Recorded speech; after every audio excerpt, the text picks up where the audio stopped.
Hey guys, this is Nikki from Blue Moose Barbecue here. Today we're going to look at some of the accessories that are available for the Ryder DLX pellet grill. So we've purchased most of them. There's a set of just expandable flex racks we haven't purchased, but we're going to look today at the rib rack, the griddle, the drumstick and pepper popper holder, and the deep dish pan. All of these are made specifically for the Ryder DLX, but the griddle and the deep dish pan can be used really on any kind of grill or barbecue or anything like that. Let's talk a little bit about the griddle first. The griddle is made out of 16 gauge metal. It is 45.7 centimeters in diameter and it weighs 3 kilograms. So that's quite a big, heavy piece of equipment. The deep dish pan is also about 45 centimeters in diameter. It also weighs 3 kilograms. The depth on it is about 2.5 inches. So it's probably about, what, 5 to 7 centimeters deep. So big enough to make a nice pan of paella. If you want to make a big deep dish pizza, if you can make a stew on it, anything you want, you can use that on your grill. Really easy to do. So let's take a look and see how these are going to fit on the Ryder. Alright, so here we are at our Ryder DLX. We've taken one of the racks out. You can see there's still one in here. And if we look at the back, you can see where there's grooves for these racks to sit in.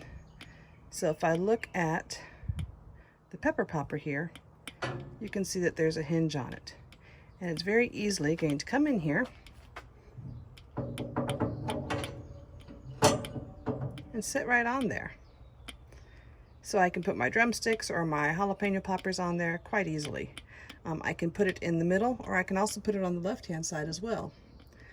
I'm going to take my rib rack here, which also has the same hinges, and we're going to just put it in here. Okay, actually on this one I think I would put it a little lower because I would want room for my ribs to sit. So as you can see, you can hold 4 slabs of ribs on that rack. Each pack comes with 2 racks. So you either get 2 rib racks, 2 of the popper holders, or 2 of the flex racks. So again, the flex racks are just going to be the same size, but it's just going to be a straight grate, just like the ones on the grill here. Okay, so that's pretty simple to use and easy to clean. These are nickel plated, and again, quite well built.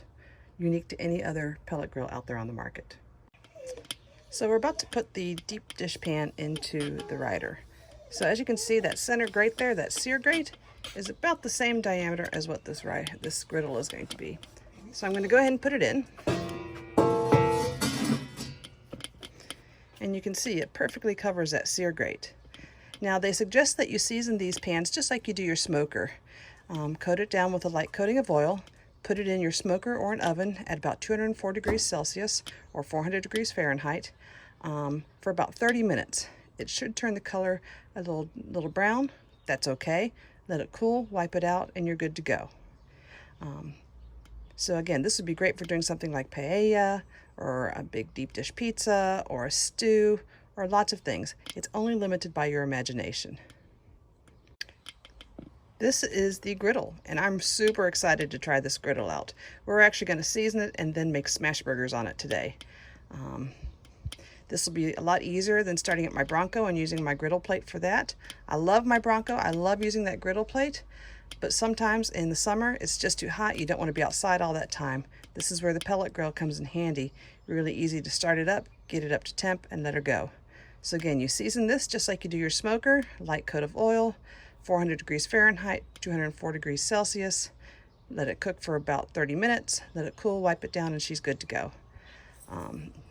We're going to try this a little later on today with our smash burgers and see how that goes. But this should be really awesome.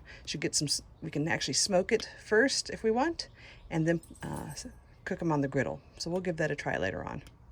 So to season this griddle, I've poured some cooking oil in the middle. I'm going to take this paper towel and just wipe it all over.